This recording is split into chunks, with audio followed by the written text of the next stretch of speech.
এখন বাজে রাত 1:26, বাট আপনি যদি লক্ষ্য করেন আমার পিছনে প্রায় অনেক মানুষ, মানে এখন কিন্তু সারা চায়নায় দোকানপাট সব কিছু বন্ধ হচ্ছে, বাট আমার পিছনের মার্কেটটা ওপেন হয়ে গেছে। মূলত এটা হচ্ছে ফুটপাথ, বাট ইন্টারেস্টিং বিষয় কি জানেন, এখানে হাই কোয়ালিটির সকল প্রোডাক্ট পাওয়া যায় একদম চিপ প্রাইসে। বাট কথা হচ্ছে একটাই, চিপ প্রাইসে আপনি তখনই নিতে পারবেন যখন আপনি দামাদামি করবেন, কারণ এখানে যে দামগুলো চাইবে শোরুমের সমান। কিন্তু আপনি যদি একটু দামাদামি করতে পারেন, বেস্ট কোয়ালিটির প্রোডাক্টই পাবেন একদম বেস্ট প্রাইসে। সো অবশ্যই চায়না আসলে রাত 1টা 2টা 3টার পর যদি একটু বের হন, তাহলে এই ধরনের মার্কেটগুলো দেখতে পারবেন।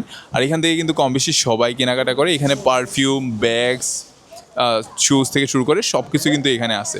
সো ওভারঅল আপনারা যারা চায়নায় আসবেন ভাবছেন, অবশ্যই রাতের বেলা একটু বের হবেন, খুব মজা মজার জিনিস দেখতে পারবেন।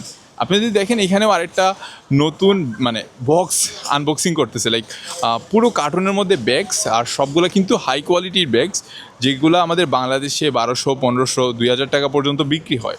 আমি জানি অনেকে হয়তো আমার কথাগুলো বিশ্বাস করবেন না, বাট মজার বিষয় এগুলা কিন্তু আসলেই হাই কোয়ালিটি ফুল, যেটা কেবলমাত্র চায়নায় পাওয়া যায়।